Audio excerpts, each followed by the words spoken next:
book had never been a bestseller. Given the setting, I was surprised to find that somebody had been passing time reading. The paperback was entitled, The Age of Murder and Storm. The blurb on the back mentioned Norse mythos and Ragna Rock, the end of a Viking world with a terrible winter that covered the earth in ice, when vile crimes were rampant and all humanity lost.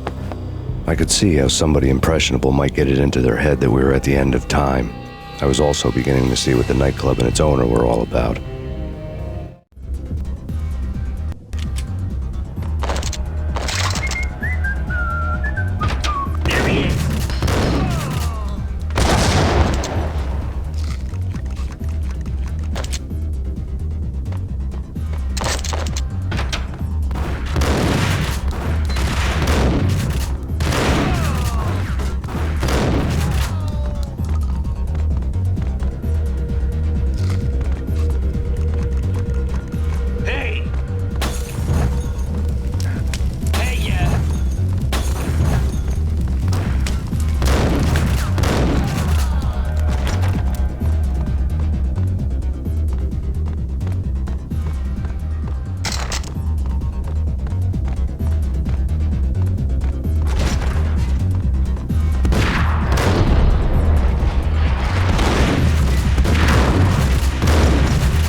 Books on the occult. The room was stacked with light reading, such as Necronomicon, Witchcraft, and Paradise Lost.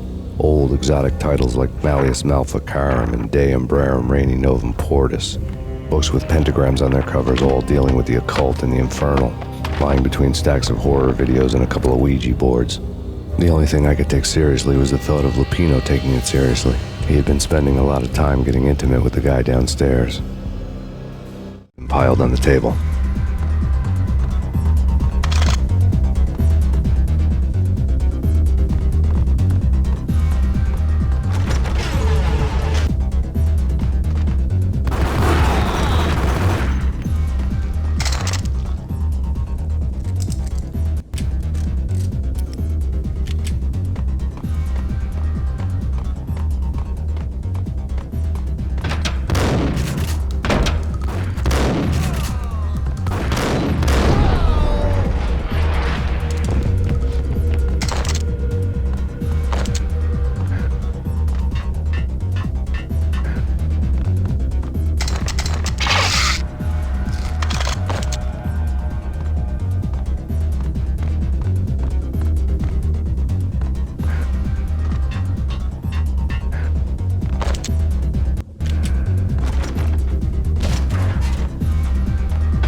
The backstage area led to Lupino's inner sanctum.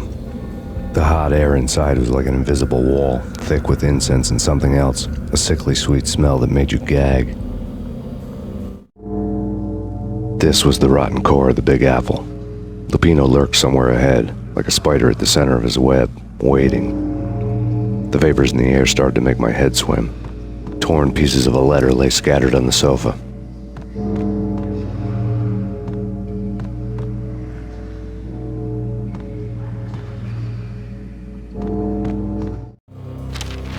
Punchinello had threatened Lupino in writing. The note had been torn to pieces, bloody fingerprints all over them. Don't want you to think that one of my boys is not playing with a full deck. Shape up, Jack. We are running a business here. I'd hate to send the trio to strong-arm you. The trio were the Don's notorious henchmen. It was obvious that Lupino hadn't been intimidated by the threat. Lupino's notes covered the table. Jack Lupino was crazy, all right. The table was scattered with notes of demented arcane nonsense written in rusty blood, a mishmash list of demons, devils, and dark gods evoked. Beelzebub, Asmodeus, Baphomet, Lucifer, Loki, Cthulhu, Lilith, Hela, blood given to you all. He was after that old Faustian deal, your soul for power and fortune. Just sign on the dotted line with your blood. Lupino's notebook lay on the pedestal. Jack Lupino was crazy, all right. Mythic wolves, let loose to devour the sun and the moon. Lupino is the wolf. I'm Mr. Beast, the big bad Fenris wolf. I'm the end of the world man, wearing the flesh of fallen angels. After Y2K, the end of the world had become a cliche. But who was I to talk? A brooding underdog avenger alone against an empire of evil, out to right a grave injustice. Everything was subjective. There were only personal apocalypses. Nothing is a cliche when it's happening to you. The flesh of fallen angels! Come to me all! Astaroth, Beelzebub, Asmodeus, Baphomet, Lucifer, Loki, Satan, Cthulhu, Lilith, Hela! Blood to you all! Secret, living under the skin of reality. I've seen it. The corruption of flesh. Oh! I'm the wolf, yeah! I am the wolf! It's close. It's coming. You have come. A witness to the end of time. It's now! I will rise to her side. I don't need the words. I'm beyond the words.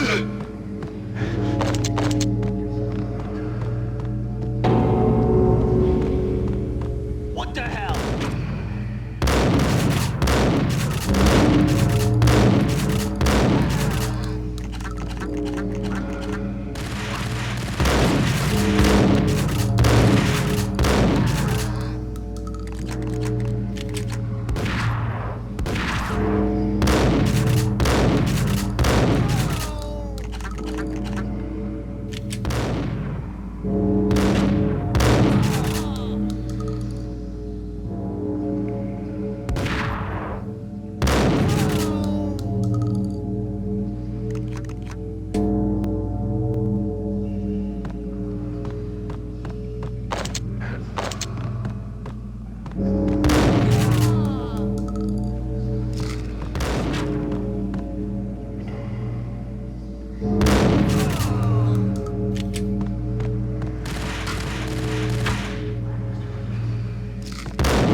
I had known there'd have to be a catch in it somewhere, and this one was the Empire State Building of catches.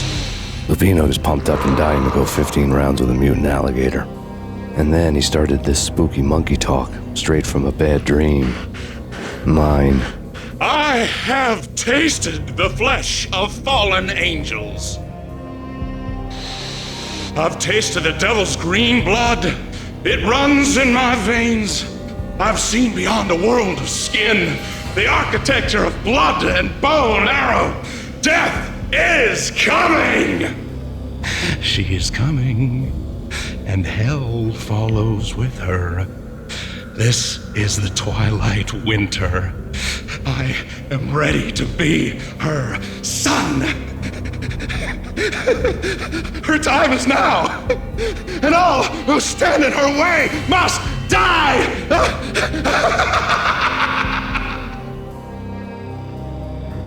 Die! You'll die! You'll die! Now! All die!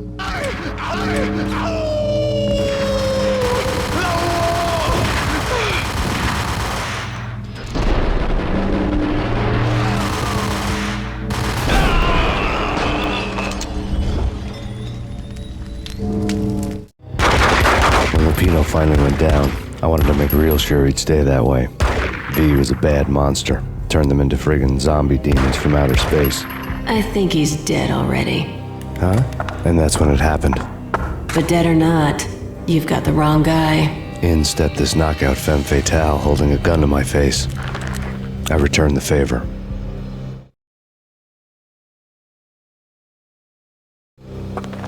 Lisa Punchinello. Lisa Punchinello was the Don's wife. Mona Sachs, Lisa's evil twin. Your safety's off, evil twin.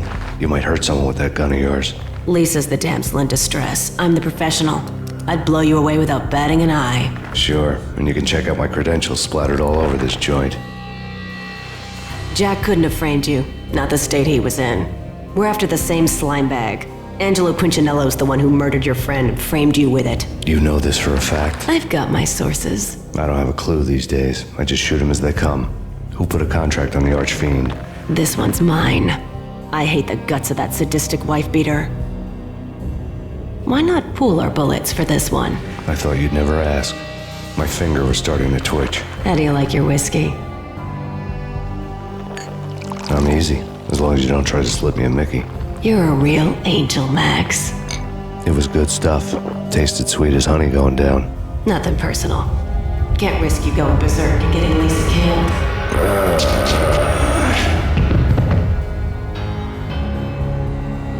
The nightmare was always the same. Violent shapes moving in darkness, old and ugly.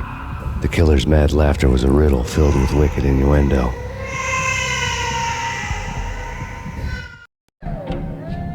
Somewhere, the baby was crying.